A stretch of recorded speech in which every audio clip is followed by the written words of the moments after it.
A very good morning and welcome to the Breakfast News on Rajya Sabha television. My name is Aishwarya and here are the headlines. HD Kumaraswamy to take oath as Karnataka Chief Minister in the evening today. Opposition show of strength as Chief Ministers of 5 non-BJP ruled states invited. Vote of confidence on Friday. BJP to observe Anti-People's Mandate Day.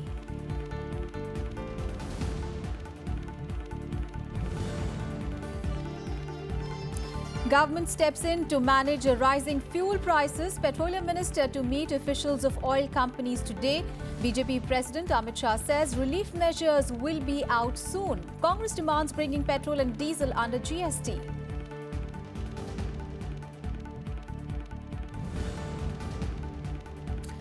Minimum 1 crore rupees compensation to families of paramilitary jawans who die in action. Home Minister Rajnath Singh makes announcement. 20 people injured as Pakistani troops continue shelling border villages along international border in Jammu and Kashmir.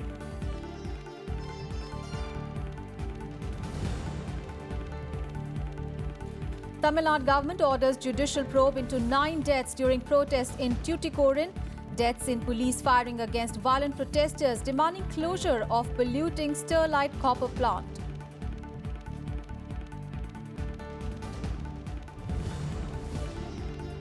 And Chennai Super Kings are through to their 7th IPL final, beat Sunrisers Hyderabad by 2 wickets. Kolkata Knight Riders and Rajasthan Royals to clash today for spot in the second qualifier. Winner of the match to play Sunday's final.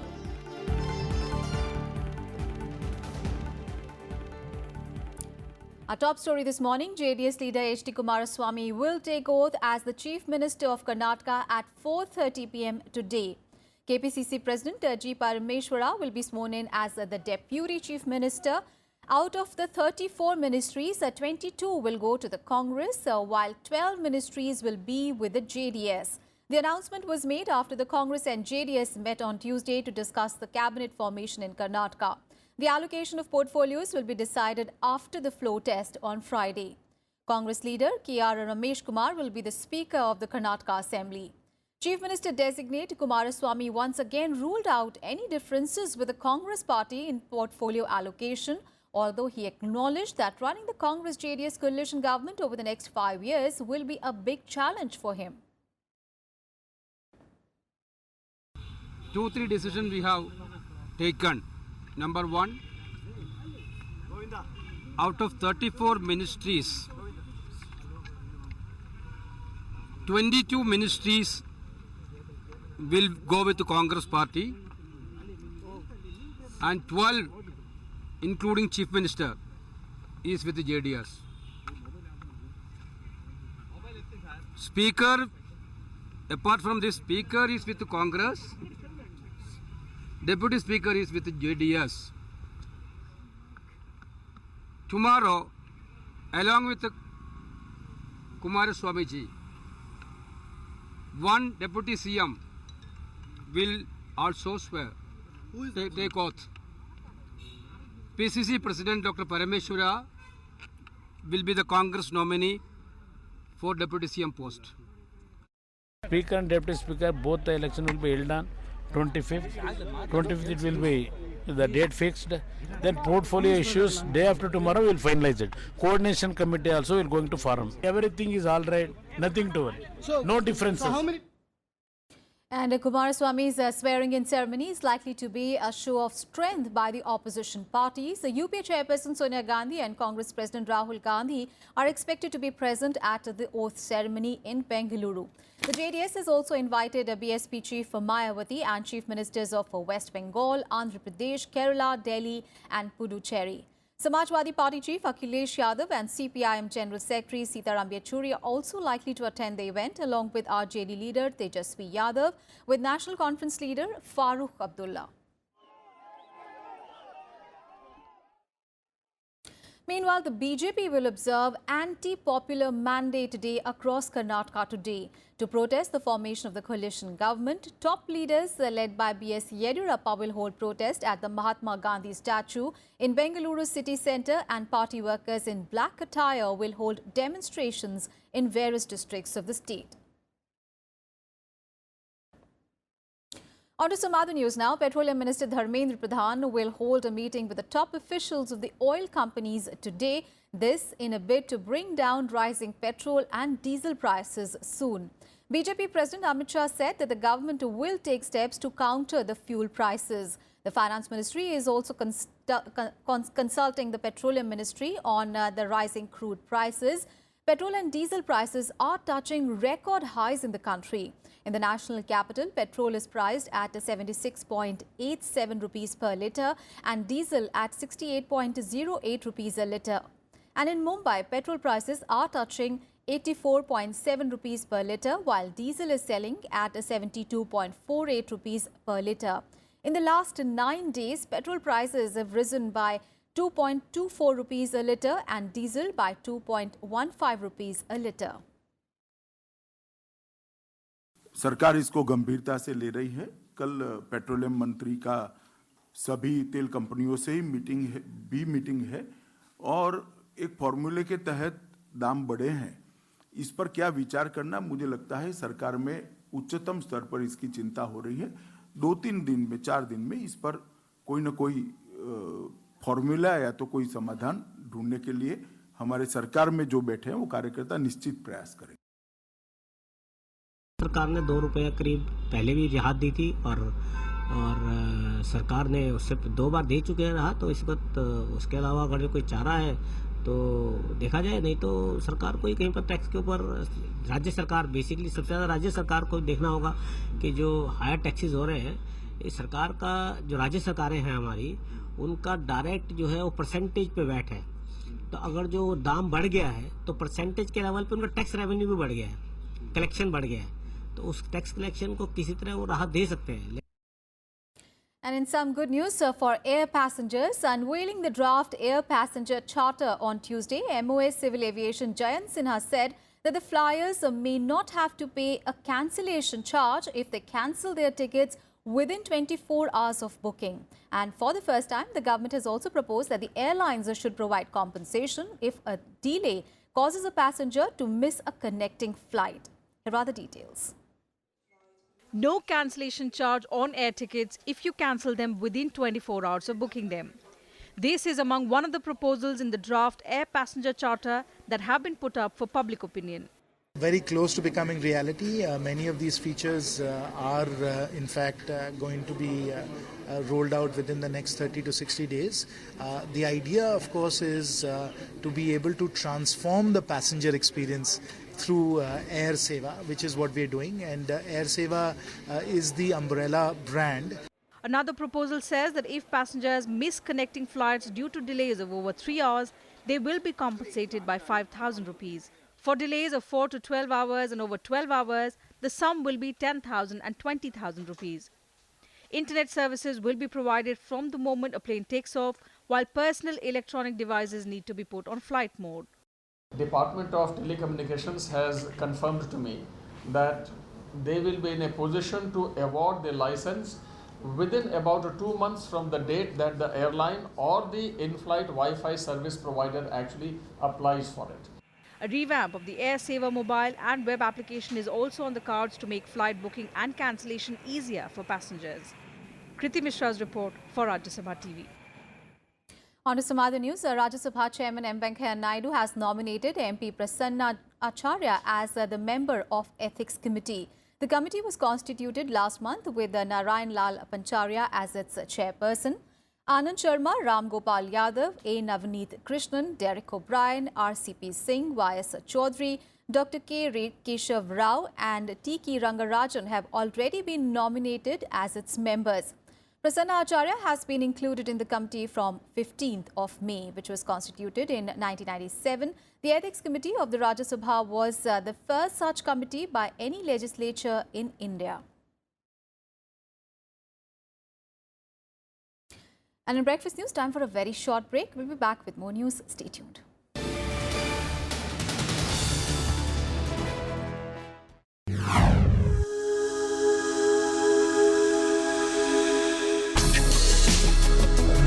Tales that inspire. Stories of social change. A salute to diversity. promoting public discourse. Events that motivate, inspiring the innovative spirit. Watch Rajya Sabha television documentaries.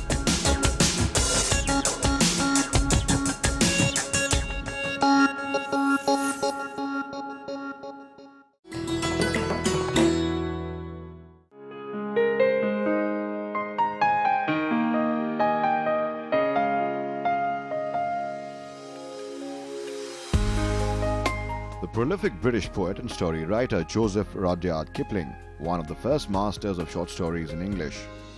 In 1894 appeared his Jungle Book, which became a children's classic all over the world. Kim, the story of Kimball O'Hara and his adventures in the Himalayas, is perhaps his most felicitous work published. Set in and concerned with India he had come to know and love so well. In 1907, Kipling became the first English language writer to receive the Nobel Prize for Literature.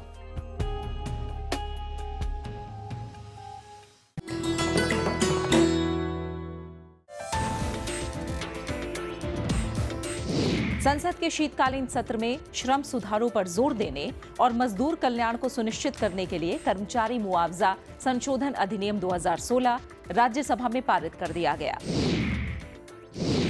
Given the fact that increasingly industrial employment is contractual employment, I want to ask the Honourable Minister whether this bill will apply to all forms of contract labour.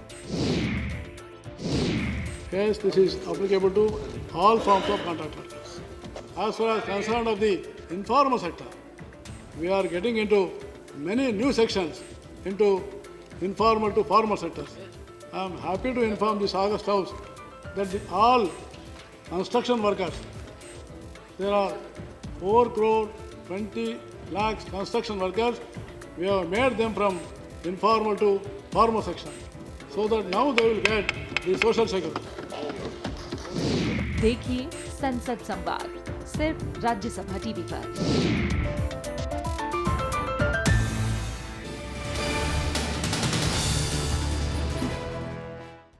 Welcome back after the break, and big story coming in from Tamil Nadu where 9 people were killed in police firing in Tamil Nadu's Tuticorin district, and this as protests over closure of a Vedanta Group's Sterlite copper plant over pollution concerns turned violent. The reports claim that many others, including policemen, were injured in the clashes.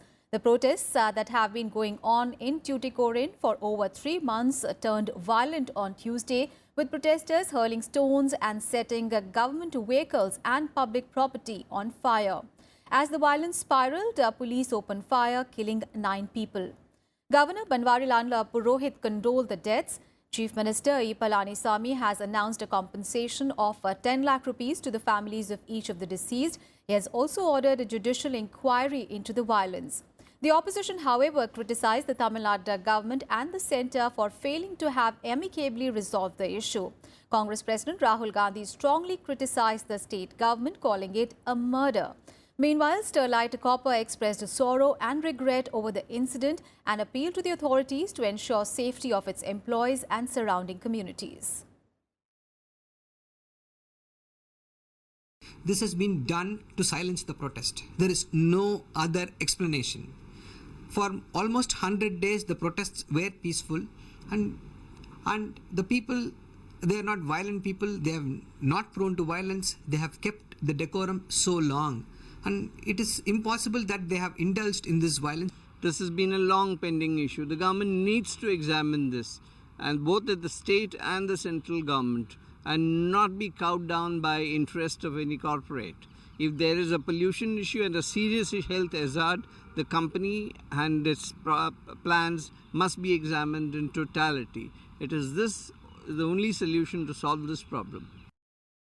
And in neighbouring Kerala, 11 people have died so far due to the rare Nipah virus outbreak in the state. The deaths have been reported from Kozhikode and Malappuram districts. Kerala Health Minister has said that the World Health Organization, or the WHO, has also been informed.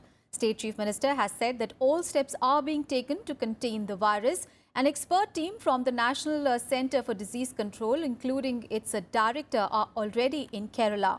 A high-level team from the All India Institute of Medical Sciences, Delhi, also visited Kozhikode Medical College, and surveillance has been increased in all the districts of the state. Meanwhile, the centre has said that there was no need to panic.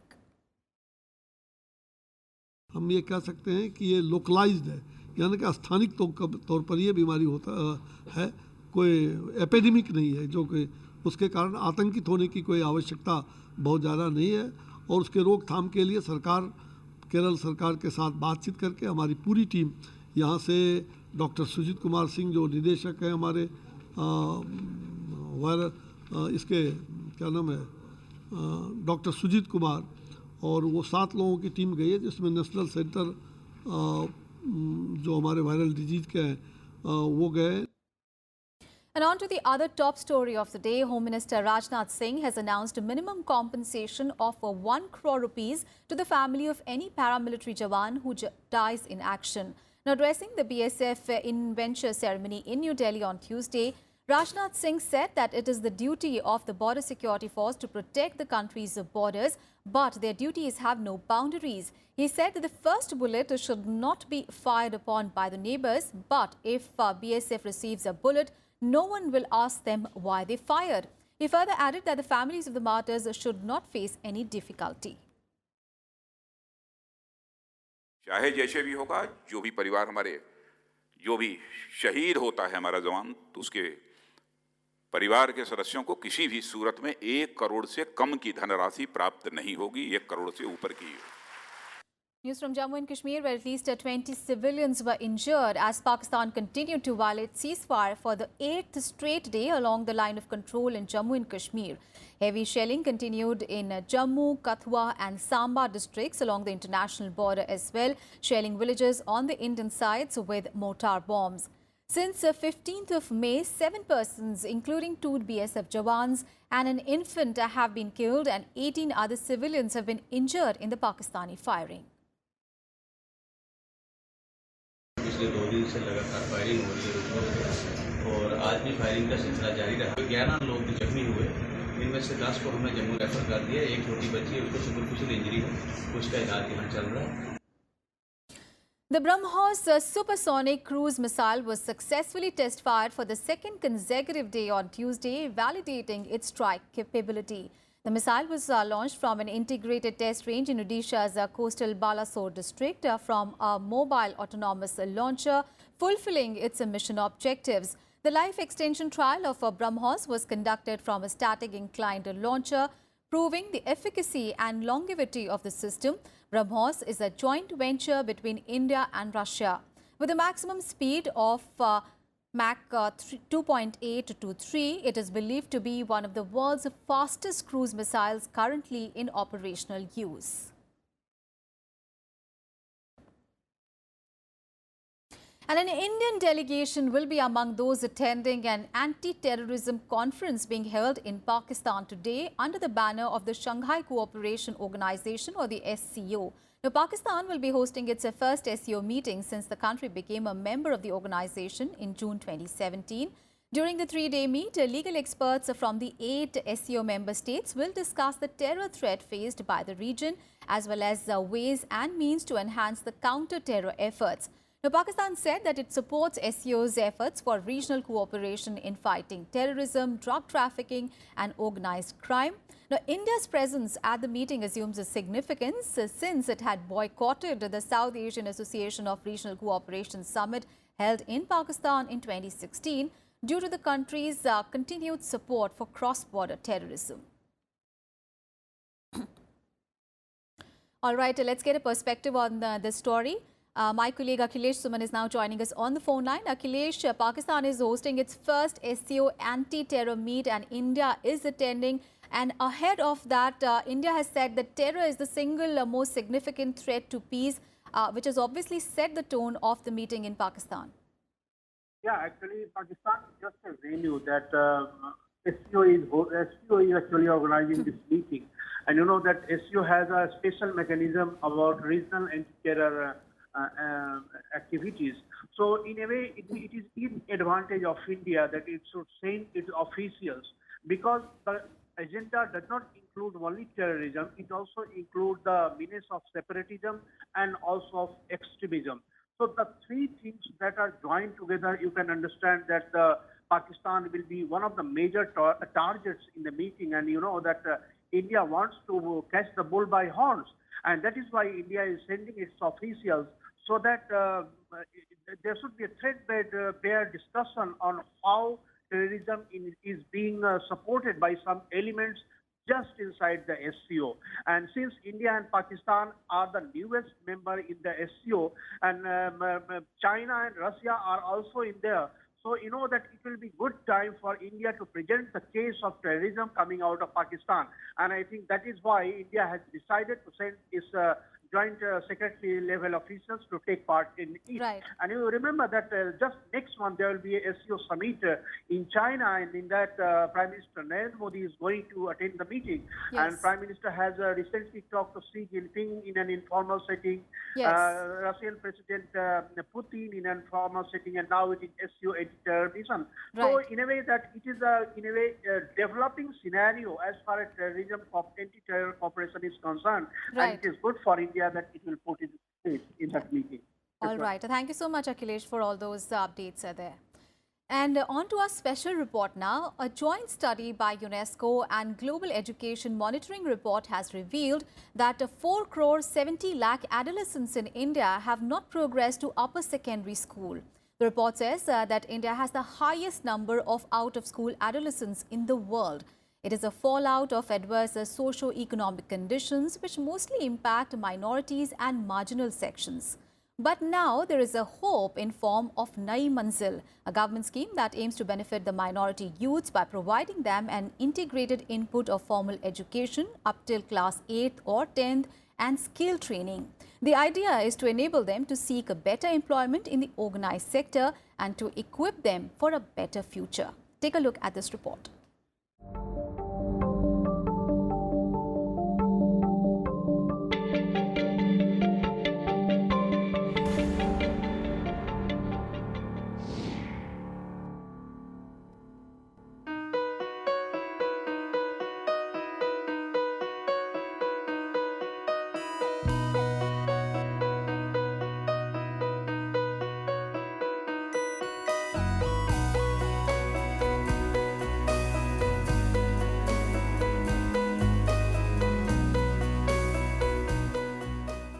These are some exquisite specimen of famous chicken curry, a fabled symbol of Indian handicraft where laid intricate embroideries done on the net and finally reproduced on a fabric. And this work has been done by these class 10 students at M Global Institute, Mustafabad in Delhi. These children from minority community could not finish formal schooling due to various personal compulsions. But life chose to give them a second chance in the form of Nai Manzil, an encouraging initiative by Union Minority Affairs Ministry. The scheme blends learning with skill training. Fashion designing के course यहाँ से कर रही हूँ, 6 महीने का है वो मैं सीख रही हूँ। और ये जो स्कीम है नई मंजिल सरकार द्वारा जो ये योजना है, ये मुझे बहुत अच्छी लगी और इससे हमें अधिक फ़ायदे हैं। मैंने यहाँ पे फ्रॉक, स्कर्ट, न्यू स्कर्ट और ट्राउजर्स वगैरह जो काफ़ी इजीली मुझे सिखाए जाते हैं और बताए जाते हैं कि इससे हम नया फैशन लुक ले सकते हैं। और जो मुझे नॉलेज है वो मुझे बहुत अच्छे से मिली है, जिससे बाद में आके जाके मैं कहीं जाके नौकरी ले सकती हूँ और बहुत अच्छी तरीके से मतलब अपने जो घर परिवार की प्रॉब्लम्स है वो शेयर कर सकती हूँ। Here, skill training is dovetailed with livelihood. It's important as per interest and aptitude shown by the student. The training covers vocations like fashion designing to data entry operation. To sustain and encourage the talent of these students, government also provides them scholarships. Narendra Modi ji का बहुत बड़ा हम उनके शुक्रगुजार हैं कि उन्होंने हमारे लिए ये सेंटर खोला।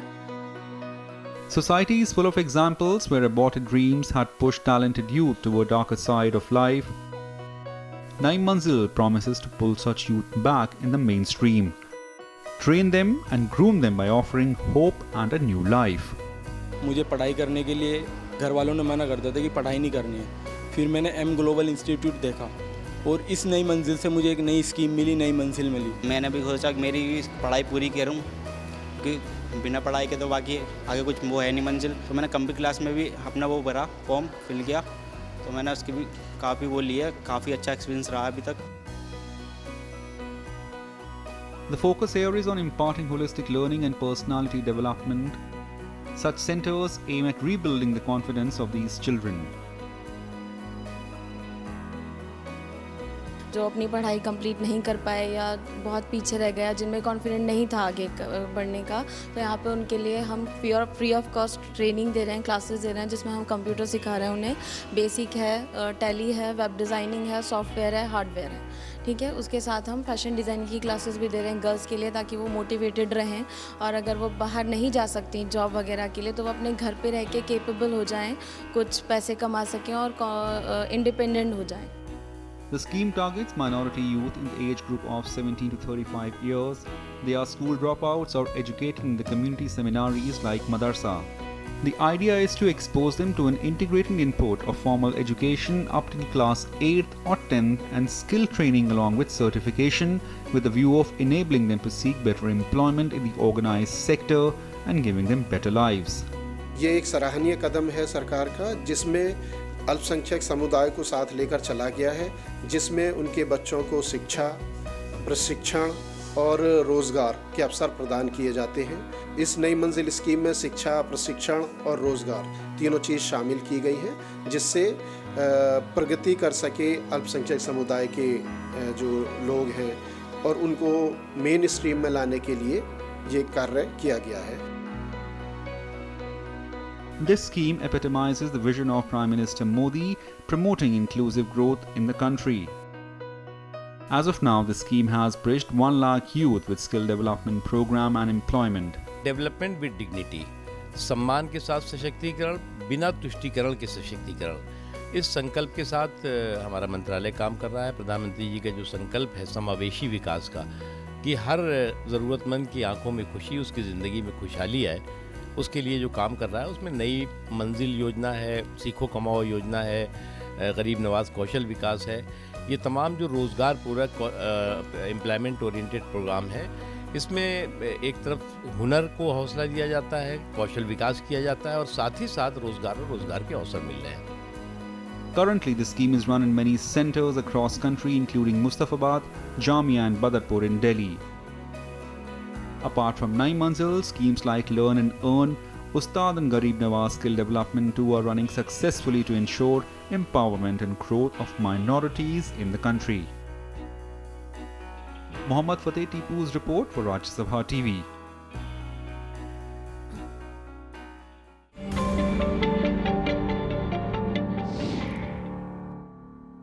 And on to sports now. Chennai Super Kings secured their spot in the IPL final for the 7th time after they beat Sunrisers Hyderabad by 2 wickets yesterday.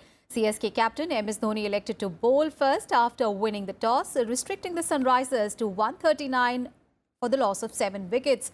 The Super Kings' batting order started off shaky, but CSK opener Faf du Plessis carried the lone weight of the team, scoring 67 runs from 42 balls, helping chase down the 140-run target.